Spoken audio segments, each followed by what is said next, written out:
Hello student, welcome to my YouTube channel physics with Vishal sir. बेटा, हम अपने physics के इलेक्ट्रोस्टैटिक यूनिट्स के अंदर जो हमारा फर्स्ट चैप्टर चल रहा है इलेक्ट्रिक फील्ड एंड चार्ज, उसके 7 लेक्चर कंप्लीट कर चुके हैं, जिसमें 6 लेक्चर के अंदर कंप्लीट जो हो चुका है वो कंप्लीट हो चुका है आपका क्या vector form of Coulomb's law. मतलब हम बेसिक टू लेकर के vector form of Coulomb's law तक हम कंप्लीट कर चुके हैं और 7 लेक्चर के अंदर हमने न्यूमेरिकल सीरीज को कंप्लीट किया है।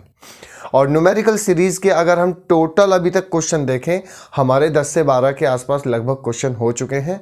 अब हम फर्दर, मैंने क्या बताया था कि जब हम लेक्चर नेक्स्ट स्टार्ट करेंगे तो नेक्स्ट लेक्चर के अंदर हम लास्ट 15 मिनट्स के अंदर 2 से 3 न्यूमेरिकल या 2 से 3 इंपॉर्टेंट क्वेश्चन रोज हर लेक्चर के अंदर करेंगे, ताकि आपकी क्वेश्चन प्रैक्टिस टॉपिक के साथ साथ बनी रहे।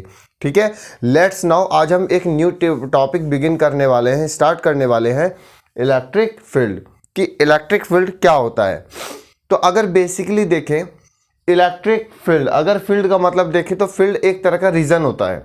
फील्ड एक तरह का बहुत बड़ा रीजन होता है। जैसे हमारे पास देखें तो एग्रीकल्चर फील्ड, तो एग्रीकल्चर फील्ड भी क्या है, वहाँ पे हम क्या करते हैं, उसमें खेती करते हैं। उसका एक बहुत बड़ा एरिया होता है किसी भी खेत का, जिसके अंदर कोई भी हम डिफरेंट टाइप की क्रॉप्स को उगाते हैं। तो ऐसे ही नाम से पता चल रहा है इलेक्ट्रिक फील्ड। इलेक्ट्रिक फील्ड क्या है, एक बहुत बड़ा रीजन है जिसके अंदर अगर कोई भी हम टेस्ट चार्ज रख दें, कोई भी चार्ज रख दें, तो चार्ज रखते ही वो क्या करेगा, अपने ऊपर इलेक्ट्रिक इफेक्ट को फील करने लगेगा। अपने ऊपर इलेक्ट्रिक इफेक्ट को फील करने लगेगा। उसी फील्ड को जो बोलते हैं, उसी रीजन को बोलते हैं हम इलेक्ट्रिक फील्ड। दोबारा एक बार समझिएगा, जैसे आपके पास ये मार्कर है, इस मार्कर को आप टेस्ट चार्ज समझिएगा। ये आपका टेस्ट चार्ज है। ठीक है, टेस्ट चार्ज मतलब होता है कि ऐसा मिनिमम चार्ज जिसको रख कर के हम इलेक्ट्रिक इफेक्ट को महसूस कर सकें, जिसको लेकर हम इलेक्ट्रिक इफेक्ट पढ़ सकें, ऐसे चार्ज को हम टेस्ट चार्ज बोलते हैं, जिसकी डेफिनेशन आने वाली है। तो सबसे सपोज करो ये आपके पास टेस्ट चार्ज है और ये टेस्ट चार्ज आपने किसी पर्टिकुलर रीजन में रख दिया। जैसे ये पर्टिकुलर रीजन में रखोगे आप, तो पर्टिकुलर रीजन में रखने पर क्या करेगा, ये अपने ऊपर इलेक्ट्रिकल इफेक्ट को महसूस करने लगेगा। ये अपने ऊपर इलेक्ट्रिकल इफेक्ट को महसूस करने लगेगा, फील करने लगेगा। उसी चीज को हम क्या बोलते हैं, इलेक्ट्रिक फील्ड। तो let's now begin, topic start करते हैं। तो बेटा देखिए, इलेक्ट्रिक फील्ड के अंदर the region around an electric charge in which the electric effect can be experienced. यहां कॉमा लगाएं तो समझे कि एक ऐसा रीजन कि जब हम किसी इलेक्ट्रिक चार्ज को उस रीजन के अंदर रखें तो वो अपने ऊपर which the electric effect can be experience, तो वो अपने ऊपर क्या महसूस करता है, उसे ऐसा लगता है कि मुझ पे कोई ना कोई इफेक्ट डाल रहा है। और वो जो इफेक्ट होता है वो इलेक्ट्रिकल इफेक्ट होता है। और तो उस इलेक्ट्रिकल इफेक्ट को उस रीजन के अंदर, उसी फील्ड को क्या बोलते हैं, इलेक्ट्रिकल फील्ड, यानी कि इलेक्ट्रिक फील्ड। यानी कि अब मैंने 2 तरह की डेफिनेशन बता दी। कॉमन डेफिनेशन आपकी यही रहेगी, the region around an electric charge in which the electrical effect can be experienced is called electric field. कि जब किसी भी टेस्ट चार्ज को पर्टिकुलर रीजन के अंदर रख दिया जाता है, तो पर्टिकुलर रीजन के अंदर रखने से वो अपने ऊपर इलेक्ट्रिकल इफेक्ट को महसूस करने लगता है। तो वो जिस रीजन के अंदर महसूस करता है ना, उसी रीजन को हम इलेक्ट्रिकल फील्ड बोलते हैं।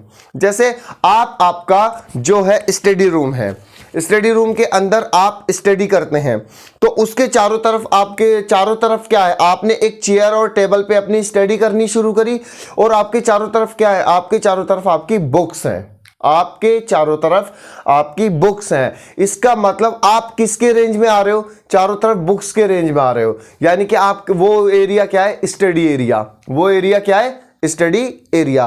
किसी भी सिटी में जाते हैं कि ये पुलिस का एरिया है, मतलब वहां चारों तरफ आपको क्या मिलेगा, number of police candidate strength मिलेगी। ठीक है। तो इसका मतलब अगर आप दूसरा एग्जांपल लीजिए, हमारे गांव में कोई भी या आपके शहर में जगह जगह नेटवर्क के टावर्स लगे हुए हैं कोई किसी कंपनी का, तो उनकी तुमने देखा कि उन टावर्स की पर्टिकुलर रेंज होती है। अगर आप यहां से सिटी में जाते हैं तो सपोज करो वहां आपके BSNL के टावर आ रहे हैं, तो वो अब जब वहां से डिस्टेंस बनाते चले जाओगे तो उन टावर्स की रेंज खत्म होती चली जाएगी, यानी कि उन नेटवर्क का कोई ना कोई रेंज है, तो उस रेंज को बोलते हैं नेटवर्क रेंज। ऐसे ही चार्ज जो है, जब किसी भी पर्टिकुलर, मैं लास्ट बार बोल रहा हूं कि जो चार्ज है जब किसी पर्टिकुलर रीजन में रखा जाता है तो वो अपने ऊपर इलेक्ट्रिकल इफेक्ट को महसूस करता है, उसमें इलेक्ट्रिकल इफेक्ट लगने लगता है बेटा, और उस इलेक्ट्रिकल इफेक्ट को ही जो बोला जाता है इलेक्ट्रिक फील्ड बोल दिया जाता है। क्लियर। अब आगे देखते हैं सबसे पहले इलेक्ट्रिक फील्ड। तो अब इलेक्ट्रिक फील्ड को अगर हम डिनोट करने की बात करें तो इलेक्ट्रिक फील्ड को ई वेक्टर से डिनोट करते हैं। ई वेक्टर यानी कि it is a vector quantity, यानी कि इसके सामने लिखेंगे इट इज, यानी कि इलेक्ट्रिक फील्ड जो है it is a vector quantity, यानी कि ये एक हमारी कैसी क्वांटिटी है, वेक्टर क्वांटिटी है। तो पर्टिकुलर डायग्राम से समझें। जैसे सपोज करो आपके पास इस तरह का कोई भी यहां पे फील्ड है, ये रहा, और यहां पे सबसे मैंने यहां पे क्या रखा, टेस्ट चार्ज रखा। तो पॉइंट टेस्ट चार्ज को क्यू नोट से रिप्रेजेंट करते हैं। पॉइंट टेस्ट चार्ज को क्यू नोट से रिप्रेजेंट करेंगे। तो ये क्यू नोट क्या है, अपने ऊपर चारों तरफ से एक बर्डन महसूस करने लगेगा, कि ऐसा लगेगा कि इस पे चारों तरफ से कोई ना कोई फोर्स लगा रहा है। चारों तरफ से यहां पे इस तरीके से देखिए, चारों तरफ से इधर से कोई ना कोई फोर्स लगा रहा है, इस तरीके से कोई ना कोई फोर्स लगा रहा है। तो इस तरह से जो कोई ना कोई फोर्स लगाएगा, तो यानी कि ये क्या है, यानी कि जिस एरिया तक इस पे फोर्स फील कर रहा है या जिस एरिया तक इलेक्ट्रिकल इफेक्ट फील कर रहा है, उसे ही क्या बोलते हैं बेटा हम, इलेक्ट्रिकल फील्ड। और वो एक कैसी क्वांटिटी है, वेक्टर क्वांटिटी है।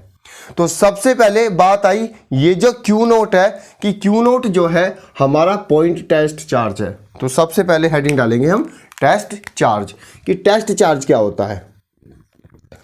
सबसे पहले इसके अंदर हम हेडिंग डालेंगे टेस्ट चार्ज, कि ये टेस्ट चार्ज क्या होता है। टेस्ट चार्ज, तो सबसे पहले मिनिमम रिक्वायर्ड चार्ज, कि ऐसा छोटा से छोटा चार्ज जिससे हम इलेक्ट्रिक फील्ड की स्ट्रेंथ को मेजर कर सकते हैं, जिससे हम इलेक्ट्रिकल फील्ड स्ट्रेंथ की, जो आपका इलेक्ट्रिक फील्ड है उसकी स्ट्रेंथ मेजर कर सकते हैं, उसको बोलते हैं electrical point test charge.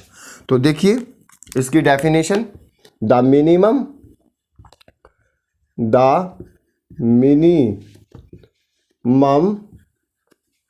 Charge, the minimum charge, एक ऐसा छोटा से छोटा चार्ज which can measured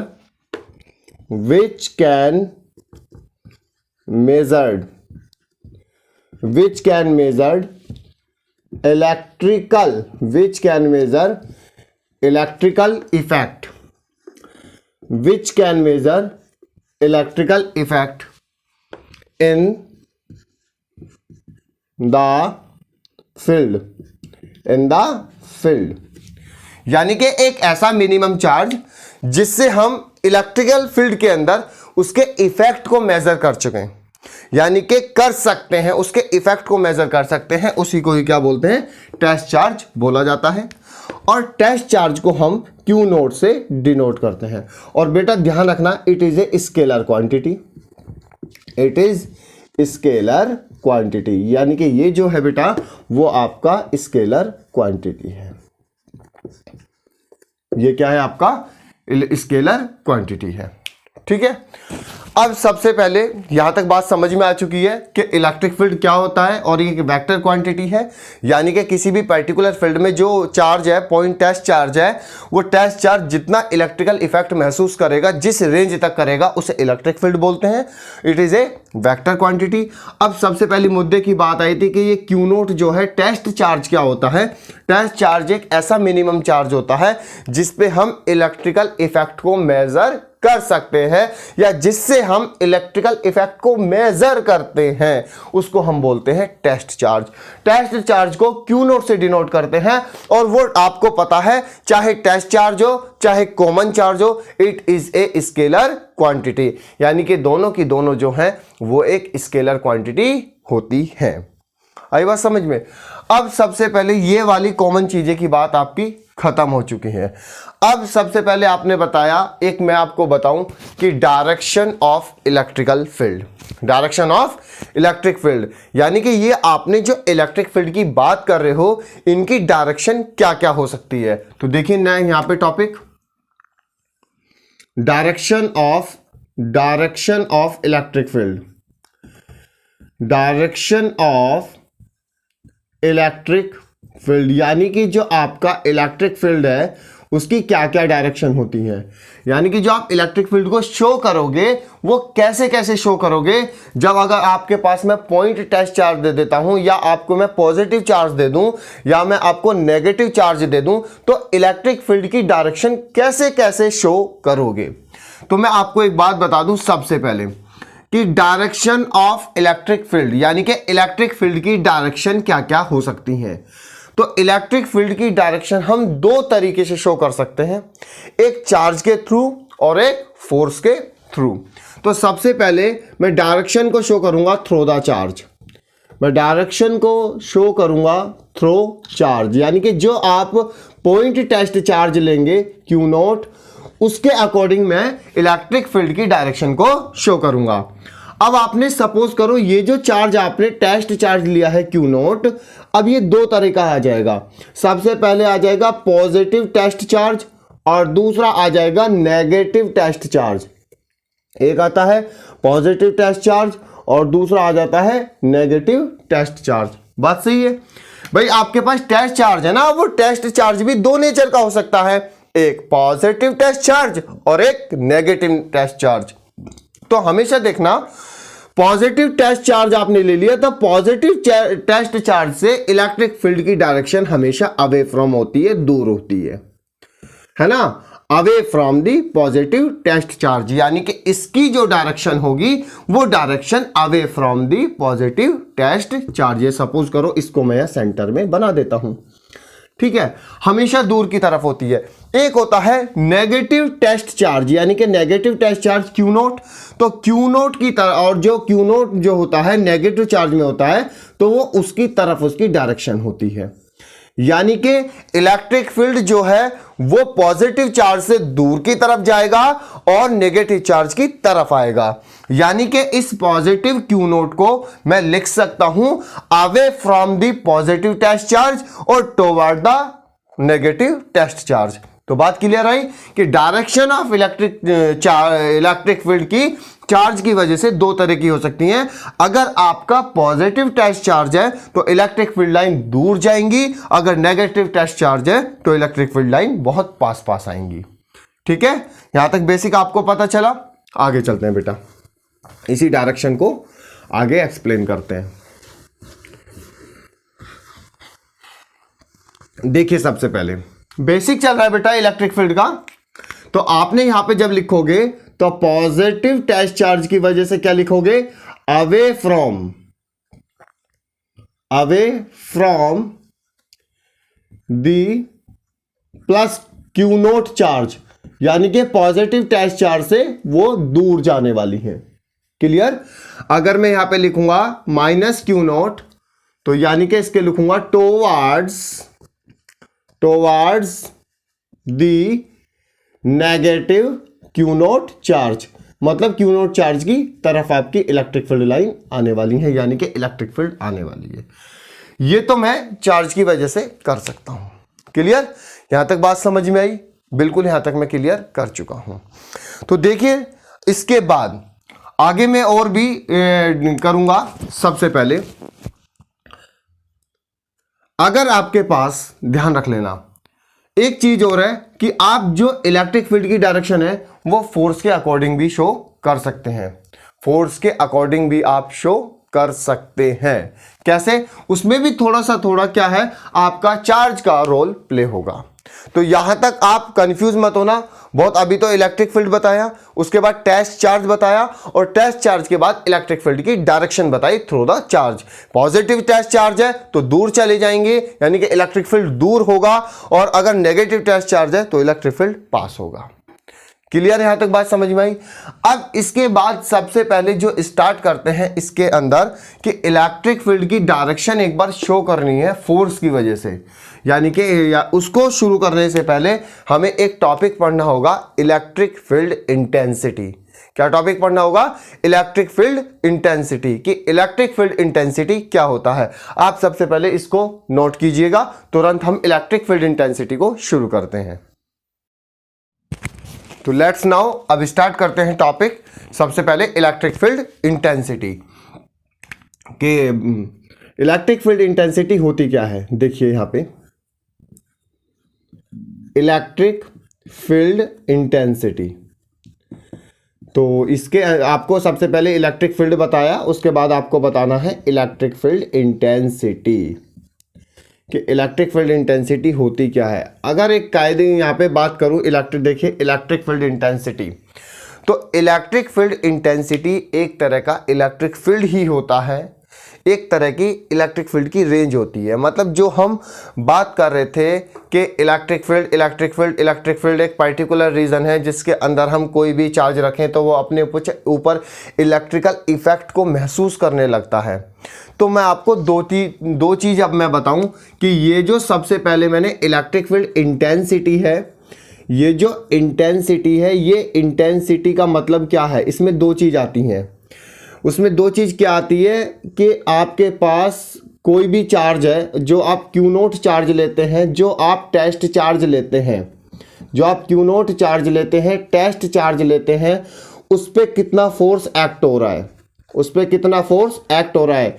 अब इलेक्ट्रिकल इफेक्ट में तो फोर्स ही लगेगा ना, यानी कि जो हम इलेक्ट्रिकल इफेक्ट में क्या होगा, जब हम किसी भी पर्टिकुलर फील्ड में चलते हैं तो वहां हम पे फोर्स लगता है, और वो फोर्स लगता है इलेक्ट्रोस्टैटिक फोर्स, जिसे हम बोलते हैं coulomb force.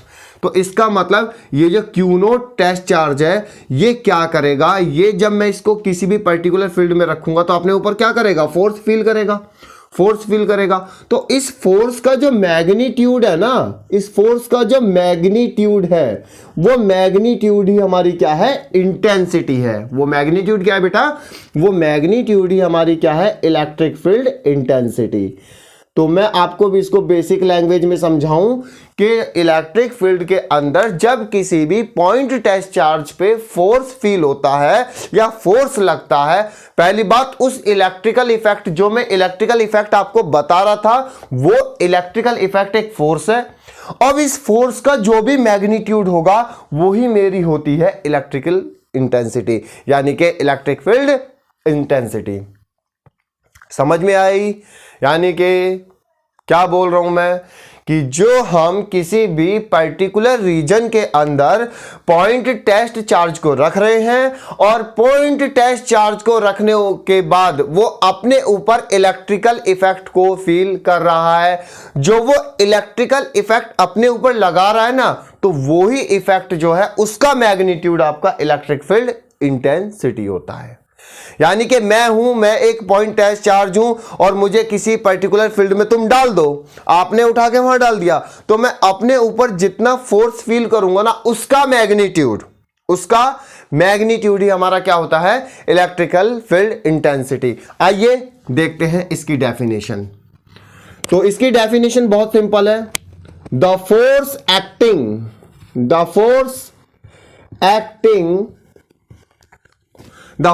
acting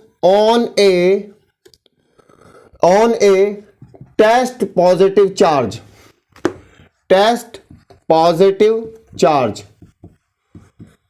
force acting, ध्यान से देखना, force acting on a test positive charge या positive test charge in a electrical field,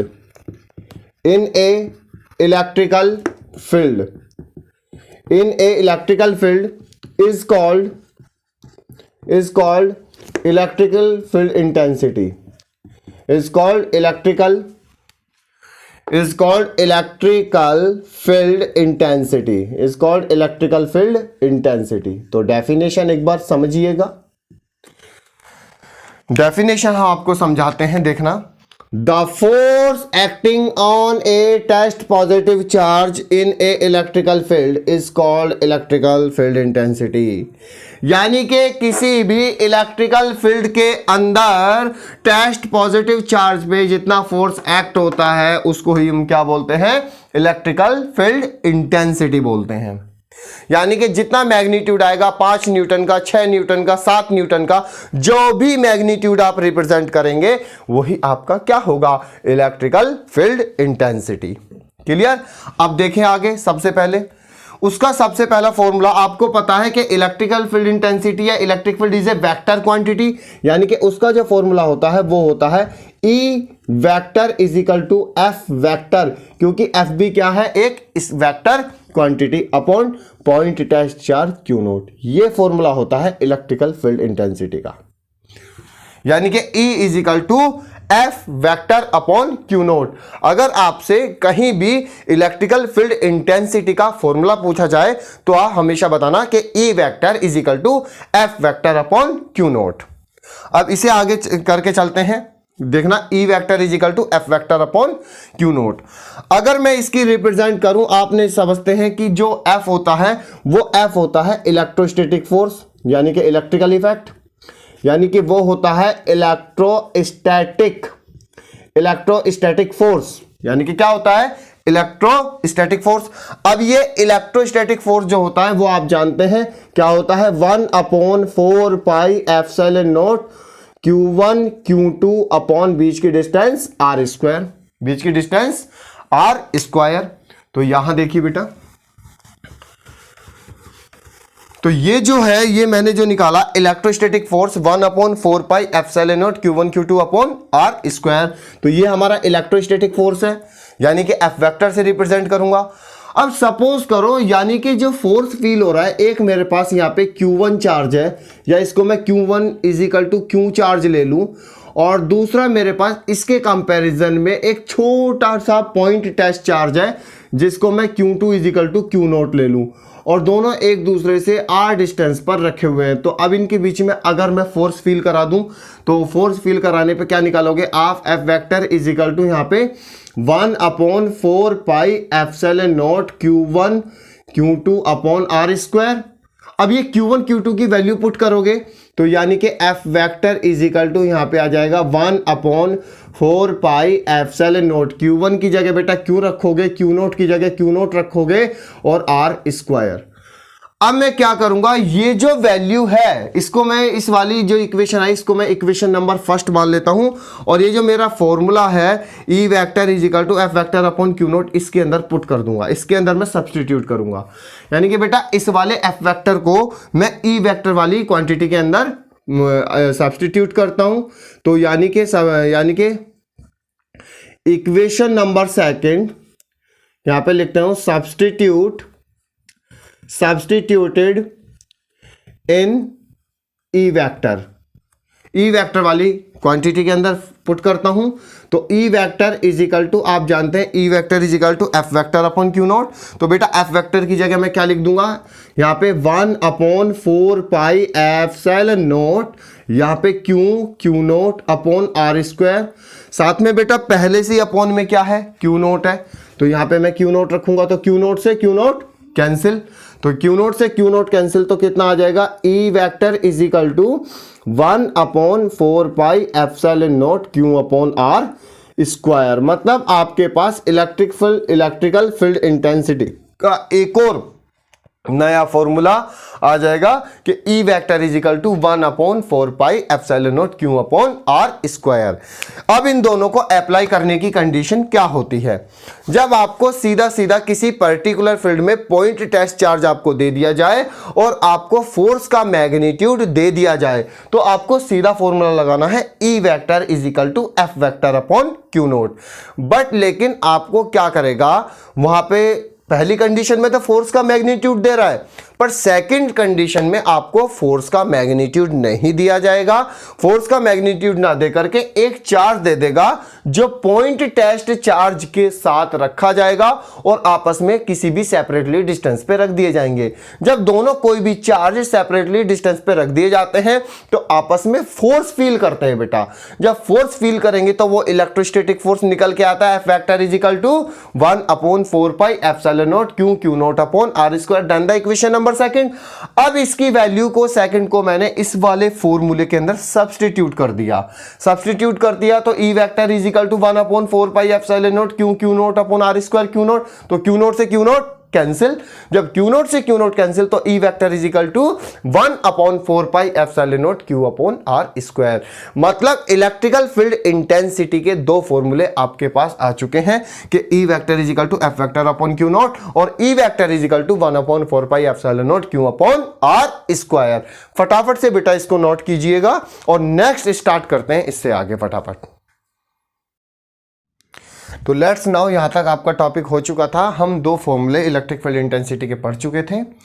अब उससे आगे स्टार्ट करते हैं। देखो सबसे पहले जो आपने फॉर्मूला पढ़ लिया था कि E vector is equal to F vector upon Q naught. इसमें क्या है, सिर्फ आपको जो एफ वेक्टर है फोर्स है उसका मैग्नीट्यूड रख देना है। उसका क्या रख देना है, मैग्नीट्यूड। आपको डायरेक्टली मैग्नीट्यूड दिया जाएगा, उस मैग्नीट्यूड को रख देना है।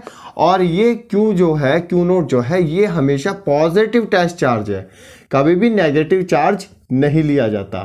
पता है ये इतना छोटा चार्ज है, इतना छोटा चार्ज है कि ये खुद का कोई भी इलेक्ट्रिक फील्ड जनरेट ही नहीं कर सकता। इसका मैग्नीट्यूड अदर चार्ज के कंपैरिजन में इतना छोटा होता है, इतना कम होता है कि ये खुद का एक इलेक्ट्रिक फील्ड जनरेट नहीं कर सकते। और जो चार्ज खुद का, पता है, खुद का इलेक्ट्रिक फील्ड नहीं जनरेट कर सकते, उस चार्ज को हम फिक्स्ड एस चार्ज बोलते हैं। क्या चार्ज बोलते हैं, फिक्स्ड एस चार्ज। यानी कि ऐसे चार्ज जो खुद का इलेक्ट्रिकल फील्ड जनरेट नहीं कर सकते उसको बोलते हैं फिक्स्ड एस चार्ज। यानी कि मैग्नीट्यूड आ गया। और दूसरा मैग्नीट्यूड इसके अंदर निकल के आया था कि E vector is equal to यहां पे 1/4 pi epsilon naught Q upon test charge तो कट हो गया था क्यू अपॉन आर स्क्वायर। तो मैं सबसे पहले मैं इसको बात करने वाला हूं, इसको लेकर के बात करूंगा सबसे पहले कि आपके पास यहां पे जो है इलेक्ट्रिकल फील्ड दिया है और आप क्या करेंगे, सीधा एक कॉपी के अंदर फॉर्मूला लिखेंगे कि 1/4 pi epsilon naught Q upon R square. ठीक है, तो अब इसमें सबसे पहले आप दिक्कत क्या करते हैं, क्यू की दिक्कत करते हैं कि क्यू क्या रखें। अब ऐसा है, सपोज करो यहां से मैंने पॉइंट मान लिया और यहां से पॉइंट इस आर डिस्टेंस पे कोई भी मेरा पॉजिटिव टेस्ट चार्ज रखा हुआ है, पॉजिटिव टेस्ट चार्ज रखा हुआ है, या यहां पे मेरा कोई भी चार्ज क्यों रखा है। तो ये इस क्यू की वजह से, अब यहां ध्यान से समझना, अब ये क्यू रखा है, अब इसे क्यू से इसी वाले पॉइंट पे मैंने टेस्ट चार्ज रख दिया, टेस्ट चार्ज रख दिया। अब दो चार्ज रखे हैं, पर्टिकुलर डिस्टेंस पे रखे हैं, तो फोर्स तो फील करने वाले हैं, फोर्स लगने वाला है F is equal to 1/4 pi epsilon naught Q naught upon R square. और उसी में हमें इसका रेशो होता है, तो क्यू नॉट से क्यू नॉट तो यहां कैंसिल आउट हो जाता है। सिर्फ आपको जो गिवन चार्ज होगा, जो आपको चार्ज गिवन होगा, जो आपको वहां पे चार्ज का मैग्नीट्यूड होगा, वो इस वाले क्यू की वैल्यू होगी बेटा।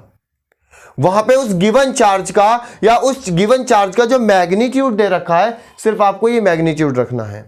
और मैग्नीट्यूड रखने के बाद आप बना लेंगे E vector is equal to 1/4 pi epsilon naught Q upon R square. अब यहां से लेकर के बात चलते हैं। देखो 1/4 पाई एप्सिलॉन नॉट तो कांस्टेंट होता है, यानी कि इस 1/4 पाई एप्सिलॉन नॉट को आप लेक्चर में पढ़ चुके हैं। इसकी जगह के भी होता है और के की वैल्यू होती है 9 × 10⁹ newton metre square upon coulomb square. ठीक है, चार्ज की गिवन वैल्यू भी आपको देगा, यानी कि चार्ज वाली वैल्यू भी आपको देगा। उसके बाद यहां पे सबसे पहले बात करेंगे आर स्क्वायर, यानी कि ई और आर स्क्वायर के बीच में क्या रिलेशन है, यानी कि E vector inversely proportional 1/r square, ये इन दोनों के बीच में रिलेशन है। ठीक है, आर जो है वो जो सेपरेटेड चार्ज की डिस्टेंस है वो ये वाली आर है। जहां दो चार्ज, एक पॉइंट टेस्ट चार्ज, एक अननोन चार्ज आप रखोगे, उनके बीच की जो पर्टिकुलर डिस्टेंस है वो ये डिस्टेंस आर है। ठीक है, और इलेक्ट्रिक फील्ड आपका है ही, तो दोनों के बीच में रिलेशन निकल के आ रहा है कि E vector inversely proportional 1/r²। बेटा अगर इसी से मैं सबसे पहले इनका रेशो फॉर्म बनाना शुरू करूं तो आपको पता है अगर कोई भी कांस्टेंट टर्म हटाते हैं तो आपको डायरेक्टली प्रोपोर्शनल या इनवर्सली प्रोपोर्शनल टर्म हटाते हैं तो कोई ना कोई कांस्टेंट आता है। तो सपोज करो मैं मान के चल रहा हूं एक कि ई वेक्टर में इसको हटाया कि E vector is equal to K upon यानी कि पहले चार्ज के लिए r²। अब सपोज करो मेरे पास दो चार्ज हैं, ठीक है, एक चार्ज मेरे पास Q1 है जिसकी वजह से बनने वाला इलेक्ट्रिक फील्ड E1 है, एक चार्ज मेरा Q2 है जिसकी वजह से बनने वाला इलेक्ट्रिक फील्ड मेरा E2 है। ठीक है, तो E1 का जो अब E1 के लिए जो रिलेशन है इसको लेकर के जा रहा हूं मैं, इसकी वजह से चार्ज यानी कि यहां पे जो मेरा बन गया E1 vector is equal to K1 upon R1²। बिल्कुल is the equation number first, clear. और यहां पे बचा मेरा E2 vector is equal to कितना K1 upon R2²। Then the equation number second, दोनों इक्वेशंस को डिवाइड कर दें यानी कि equation number first can be divide by equation number second. मतलब आप इस इक्वेशन नंबर फर्स्ट को इक्वेशन नंबर सेकंड से डिवाइड करें। अब इक्वेशन नंबर फर्स्ट कितना है, E1 vector is equal to K1 upon R1² upon यहां पे ले लूं मैं E2 vector is equal to K2 upon R2²। Clear. तो अब आपको ध्यान से समझना, अगर K1 और K2 की वैल्यू दोनों के लिए कांस्टेंट है तो दोनों के लिए सेम हो सकती है, तो इसलिए मैंने इक्वल मान के इनको हटा दिया। जब इक्वल मान के हटा दिया तो E1 vector is equal to आपके पास बचा 1 अपॉन R1²। यहां पे बचा E2 vector is equal to 1 upon R2²। अब ये क्या करेगा, R2 ऊपर चला जाएगा और ये रहेगा इस तरीके से। इसका मतलब यहां पे जो हो जाएगा वो E1 vector upon E2 vector is equal to कितना हो गया, R2² अपॉन R1²। क्लियर। इसका मतलब मैं यहां पे हो जाऊंगा E1 upon E2 is equal to R2 upon R1²। ये रिलेशन क्वेश्चन करने में बहुत मदद करेगा। यानी कि दोनों का क्या हो गया, E1 upon E2 is equal to R2 upon R1²। अब इस रिलेशन का मतलब समझते हैं थोड़ा सा, इस वाले रिलेशन का मीन समझते हैं कि इस रिलेशंस का यूज कहां होगा। यानी कि ये जो रिलेशन मैंने बनाया है इस रिलेशन का मैं यूज कहां करूंगा, पहली बात मुझे देखना है। इस रिलेशन का मैं यूज कहां पे करने वाला हूं। ऐसा होगा कि आपके पास सबसे पहले एक पॉइंट टेस्ट चार्ज दे दिया, एक Q1 चार्ज दे दिया। ध्यान से समझो, एक पॉइंट टेस्ट चार्ज है Q0 और एक Q1 चार्ज है, दोनों को सेपरेट R1 डिस्टेंस पे रख दिया तो उनके बीच में लगने वाला force F1 is equal to 1/4πε0 Q1 Q0 upon R1²। Then इससे जनरेट होने वाला इलेक्ट्रिक फील्ड E1। बिल्कुल सही। ऐसे ही मैंने दूसरा चार्ज ले लिया, एक पॉइंट टेस्ट चार्ज और एक Q0, उनके बीच में जनरेट होने वाला फोर्स F2। ठीक है, F2 जनरेट होगा तो इलेक्ट्रिक फील्ड भी E2 होगा बेटा। अब मैंने E1 और E2 ले लिए तो E1 और E2 की अलग अलग इक्वेशन बनाई। ठीक है, इलेक्ट्रिक फील्ड निकाले, इक्वेशन बनाई, तो दोनों में फाइनली रिजल्ट आया कि कुछ नहीं लिखा, E और R के बीच का रिलेशन कि E1 upon E2 is equal to R2 upon R1²। इस रिलेशन को कहां यूज करना है कि जब दो हमें चार्जों के बीच की अलग अलग डिस्टेंस दी जाए, जब दो चार्ज, ध्यान से सुनना, जब दो चार्ज के बीच की अलग अलग डिस्टेंस दे दी जाए और उनका इलेक्ट्रिक फील्ड का रेशो पूछ लिया जाए, इलेक्ट्रिक फील्ड का रेशो पूछ लिया जाए, तो पूछ लेने पर आपको सीधा क्या लगाना है, डिस्टेंस का रेशो दे दिया R2 अपॉन R1। R2 जो है सेकंड जो चार्ज रखे हैं उनके बीच की डिस्टेंस है, R1 जो फर्स्ट चार्ज को सेपरेट रखा है उनके बीच की डिस्टेंस है। तो ratio E1 upon E2 is equal to R2 upon R1²। बात क्लियर। अगर इसके बारे में भी अगर मैं बात करूं, अगर सीधा आपको ये रिलेशन पहला पता चल गया, दूसरा अगर मैंने देखा कि मुझे अब की बार इलेक्ट्रिक फील्ड दे रखा है और डिस्टेंस पूछ लिया, इलेक्ट्रिक फील्ड दे रखे हैं, दोनों इलेक्ट्रिक फील्ड का रेशियो दे दिया, दोनों इलेक्ट्रिक फील्ड के मैग्नीट्यूड दे दिए और डिस्टेंस का मैग्नीट्यूड पूछ लिया, तो आप निकाल सकते हैं कि R2 अपॉन R1, तो इनका जो स्क्वायर है वो इस पे जाके क्या बना लेगा, अंडर रूट। तो नया रिलेशन निकल के आएगा R2 upon R1 is equal to E1 upon E2, इस तरीके से। यानी कि ये वाला रिलेशन भी काम आएगा। यानी कि बेसिकली इलेक्ट्रिक फील्ड इंटेंसिटी के डिस्टेंस के साथ दो रिलेशन आपको बताने हैं कि E1 upon E2 is equal to R2 upon R1 का होल स्क्वायर, या R2 upon R1 is equal to under root E1 upon E2। ठीक है, यहां तक मेरा डिस्टेंस के साथ क्लियर हो गया। अब इसके कुछ point, it is a scalar quantity, यानी कि इलेक्ट्रिक फील्ड जो होता है स्केलर क्वांटिटी, वो वेक्टर क्वांटिटी होता है, क्योंकि फोर्स भी कैसा होता है, वेक्टर क्वांटिटी होता है, वो मैं बता चुका हूं। यानी कि electric field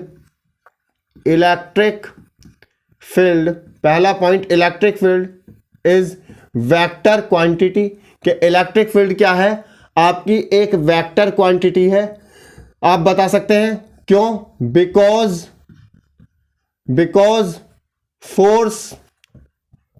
force is vector quantity, क्योंकि फोर्स जो होता है बेटा वो वेक्टर क्वांटिटी होती है, फोर्स जो होती है वो वेक्टर क्वांटिटी होती है। अगर इलेक्ट्रिक फील्ड वेक्टर के साथ है तो इसमें जो अप्लाई होने वाला फोर्स है वो भी तो एक वेक्टर क्वांटिटी है। ठीक है, अब दूसरी बात, इसकी SI यूनिट की बात करते हैं, electric field intensity SI unit. तो SI यूनिट की बात करेंगे तो SI यूनिट सबसे पहले हम निकालेंगे फोर्स के अकॉर्डिंग। किसके अकॉर्डिंग निकालेंगे, फोर्स के अकॉर्डिंग। आपको पता है electric field intensity E vector is equal to कितना हो गया, F vector upon Q naught, ये रिलेशन आपने पढ़ा है। तो F वेक्टर जो है बेटा वो तो हमारा फोर्स होता है, और फोर्स की SI यूनिट होती है न्यूटन, और चार्ज की SI यूनिट होती है कूलाम्ब, न्यूटन कूलाम्ब। आई ना बात समझ में। तो इसकी जो मैं SI यूनिट की बात करूं तो SI यूनिट जो आ जाएगी, SI यूनिट हो जाएगी न्यूटन पर कूलाम्ब। कितना हो जाएगा, न्यूटन पर कूलम्ब। ये इसकी SI यूनिट आपको लेनी पड़ेगी, या इसको मैं मान सकता हूं न्यूटन कूलाम्ब, न्यूटन पर कूलाम्ब। इसको मैं न्यूटन पर कूलाम्ब भी लिख सकता हूं, या इसको मैं लिख सकता हूं Newton coulomb inverse, Newton coulomb inverse. ये इसकी SI यूनिट होती है। ठीक है, आप इसको नोट कीजिएगा।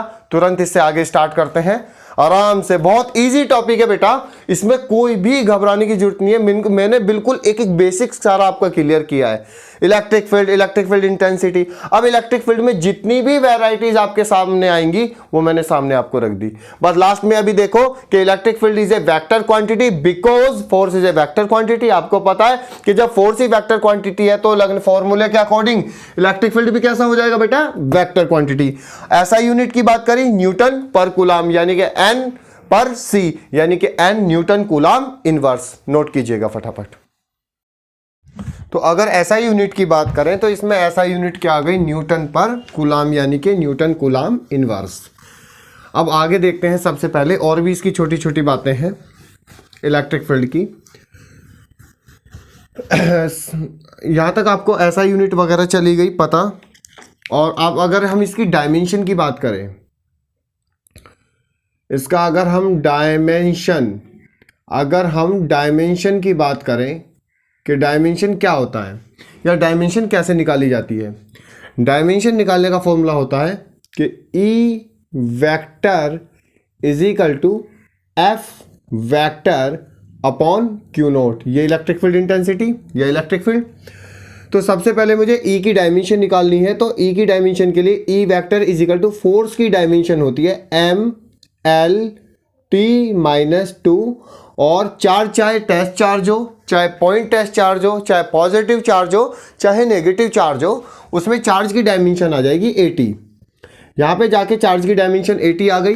तो देन इसके लिए हम क्या करेंगे, E vector is equal to कितना, ML_T-2। अब A ऊपर चला जाएगा तो A इनवर्स में चला जाएगा और T भी इनवर्स में चला जाएगा, क्योंकि पावर नीचे प्लस में है तो ऊपर माइनस में। तो यहां निकल जाएगा E vector is equal to ML_T-3A-1 is the correct dimension of the electric field. यानी कि E vector is equal to -3a-1, मतलब इलेक्ट्रिक फील्ड की करेक्ट जो डायमेंशन आने वाली है वो आएगी mLT-3a-1। ये मैंने डायमेंशन की भी बात क्लियर कर चुका हूं। अब सबसे पहले जो है हम बात करते हैं कि जो हमारा इलेक्ट्रिक फील्ड होता है, नेक्स्ट वो इलेक्ट्रिक फील्ड दो टाइप का होता है, एक यूनिफॉर्म इलेक्ट्रिक फील्ड और एक नॉन यूनिफॉर्म इलेक्ट्रिक फील्ड। तो सबसे पहले अगर हम बात करें, यहां पे देखें, देन इलेक्ट्रिक फील्ड टॉपिक लिखेंगे, electric field are two types, कि इलेक्ट्रिक फील्ड जो होता है वो हमारा दो टाइप्स का होता है। Electric field are two types. Number first में इलेक्ट्रिक फील्ड की बात करेंगे, नंबर फर्स्ट में आ जाएगा यूनिफॉर्म इलेक्ट्रिक फील्ड। कैसा हो जाएगा? Uniform electric field. तो सबसे पहले हम बात करेंगे यूनिफॉर्म इलेक्ट्रिक फील्ड की, यानी कि यूनिफॉर्म इलेक्ट्रिक फील्ड क्या होता है। अब सबसे पहले देखेंगे, एक होता है यूनिफॉर्म इलेक्ट्रिक फील्ड। तो ध्यान से समझें, ऐसा इलेक्ट्रिक फील्ड जहां पे जिसमें आप किसी भी पॉइंट पर चले जाएं, वहां पर इलेक्ट्रिक फील्ड का जो मैग्नीट्यूड है वो सेम आए।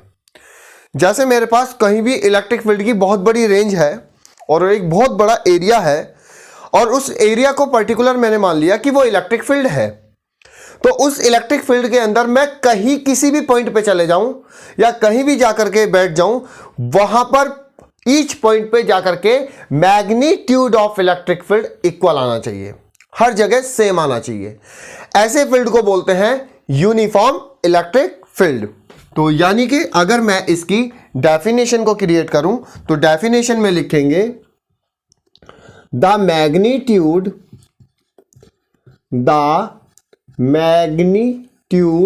Of electric field, the magnitude of electric field, the magnitude of electric field intensity, the magnitude of electric field intensity are same at every point in this field, at every point in this field। मतलब किसी भी field में जो electric field intensity है हर point पे same होना चाहिए। ऐसे फील्ड को क्या बोलेंगे इलेक्ट्रिक फील्ड इंटेंसिटी। जैसे पर्टिकुलर, मैंने सपोज करो, देखो ये मेरा कोई पर्टिकुलर एरिया है और इस पर्टिकुलर एरिया को मैंने इलेक्ट्रिक फील्ड मान लिया। ये रहा गोल गोल चक्कर इलेक्ट्रिक फील्ड एरिया, ये मेरा इलेक्ट्रिक फील्ड है, इंटेंसिटी नहीं है, सिर्फ क्या है इलेक्ट्रिक फील्ड। अब इस इलेक्ट्रिक फील्ड पे मैंने देखा, मैंने सारे यहाँ पे पॉइंट डिनोट किया, ये ए पॉइंट है, यहाँ पे बी पॉइंट है और यहाँ पे सी पॉइंट है। अब मैंने डिफरेंट टाइप के इसके अंदर पॉइंट ले लिए। तो सपोज करो मैंने ए पॉइंट पे इलेक्ट्रिक फील्ड माना E1, बी पॉइंट पे इलेक्ट्रिक फील्ड माना E2 और सी पॉइंट पे इलेक्ट्रिक फील्ड माना E3। ए पॉइंट पे electric field E1, B point पे E2 और सी पॉइंट पे E3। तो कहने का मतलब ये है कि ये जो तीनों पॉइंट पे इलेक्ट्रिक फील्ड का मैग्नीट्यूड आएगा या इंटेंसिटी का मैग्नीट्यूड जो आएगा वो इक्वल आना चाहिए। देन इसका मतलब यहां पे देखिए E1 equal to E2 equal to E3, each point पे जाकर के आपकी इलेक्ट्रिक फील्ड इंटेंसिटी सेम आनी चाहिए, यानी कि E1 equal to E2 equal to E3 is equal to E। तो यानी कि अगर मैं E की बात करूंगा तो E इज इक्वल टू होता है 1/4 pi epsilon naught Q upon R square. सब जगह इस E की वैल्यू जो है इस तरह से सेम आनी चाहिए। तो ऐसे फील्ड को जो बोलते हैं दोस्तों सभी स्टूडेंट, क्या बोलते हैं इसको? Uniform electric field. तो definition, the magnitude of electric field intensity, देखिए the magnitude of electric field intensity are same at every point is in this field, this is called uniform electric field. Clear? अगर हम uniform electric field का दूसरा formula बनाएं, अगर हम इस तरह से देखो, ये लाइनें जा रही हैं, ये मैग्नेटिक फील्ड लाइन को शो कर रही हैं, वो इलेक्ट्रिक फील्ड लाइन को यहां पे इस तरीके से शो कर रही है, देखिए फटाफट। तो मैं इन लाइन के किसी भी पॉइंट पे चला जाऊं, इनकी सभी की डायरेक्शन सेम है, सभी एक डायरेक्शन में जा रही हैं, सभी की लेंथ भी इक्वल है। मैं सपोज कर इस वाले ए पॉइंट पे चला गया, इस वाले के यहां पे मैंने बी पॉइंट पे चला गया, इसके मैं सी पॉइंट पे चला जाऊं या इसका बी पॉइंट, इस वाली लाइन का ये ए पॉइंट है, इस वाली लाइन का ये बी पॉइंट है, इस वाली लाइन का सी पॉइंट है, इस पे भी A, B for boy, C for cat, A, B और सी। तो मैंने देखा इसके अंदर ईच पॉइंट के पास ए पे इलेक्ट्रिक फील्ड इक्वल आएगा बी के इलेक्ट्रिक फील्ड के, बी पे जो मैग्नीट्यूड आएगा वो सी के आ जाएगा, ए पे इलेक्ट्रिक फील्ड आएगा बी के इक्वल, बी पे आएगा सी के इक्वल।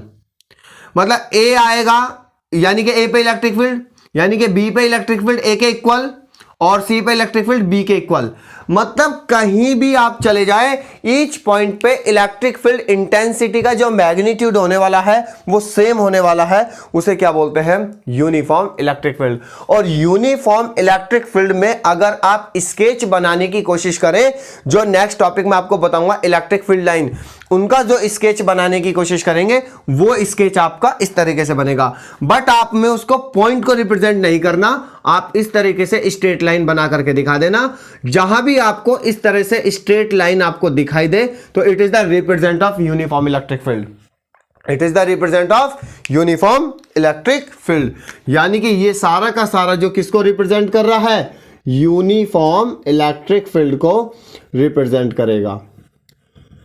सारा का सारा जो करेगा किसको करेगा? Uniform electric field. क्लियर? ये सारा फटाफट हो गया। उसके बाद अगर हम देखें non uniform electric field, non uniform electric field. अब नॉन यूनिफॉर्म इलेक्ट्रिक फील्ड के अंदर क्या होगा, इसकी डेफिनेशन आपको खुद लिखनी है, बस बता देता हूं कि नॉन यूनिफॉर्म इलेक्ट्रिक फील्ड के अंदर the magnitude of electric field intensity are different at every point. हर पॉइंट के पास चले जाना, हर पॉइंट पे जाकर के आपका मैग्नीट्यूड डिफरेंट डिफरेंट दिखाई देगा। यानी कि वहां पे जाके अगर आप इलेक्ट्रिक फील्ड इंटेंसिटी का मैग्नीट्यूड निकालने की कोशिश करोगे नॉन यूनिफॉर्म इलेक्ट्रिक फील्ड के अंदर, तो वहां पर जो आपका मैग्नीट्यूड आएगा वो मैग्नीट्यूड डिफरेंट आएगा। वो मैग्नीट्यूड क्या आएगा? डिफरेंट। सपोज करो मैंने यहां पे जो है इस तरह से ड्रॉ स्केच किया, ये लाइन इस तरीके से जा रही है, एक लाइन इस तरीके से जा रही है, एक लाइन इस तरीके से जा रही है, एक लाइन इस तरीके से चली गई। तो अगर मैं इस वाले पॉइंट पे यहां पे ए कंसीडर करूं, यहां पे ए कंसीडर करूं, इस वाली लाइन पे ए कंसीडर करूं और यहां भी ए, तो इन सभी पॉइंटों पे इलेक्ट्रिक फील्ड इंटेंसिटी का जो मैग्नीट्यूड है वो आपका डिफरेंट होगा। क्या होगा? डिफरेंट होगा। इसी को बोलते हैं नॉन यूनिफॉर्म इलेक्ट्रिक फील्ड। तो समझ में आ गया? दोनों के बीच डिफरेंस भी क्लियर है कि यूनिफॉर्म इलेक्ट्रिक फील्ड के अंदर हर पॉइंट पे, ईच पॉइंट पे magnitude of electric intensity same होता है, जबकि नॉन यूनिफॉर्म इलेक्ट्रिक फील्ड के अंदर मैग्नीट्यूड सेम नहीं होता है, हर पॉइंट पे मैग्नीट्यूड डिफरेंट आता है। क्लियर? तो आज की क्लास हम यहीं क्लोज करते हैं। कल हम स्टार्ट करेंगे दोनों के डिफरेंस से और कल हम निकालेंगे electric field due two point charge. आपकी क्लास आज की यही खत्म होती हुई। थैंक यू आज की क्लास के लिए।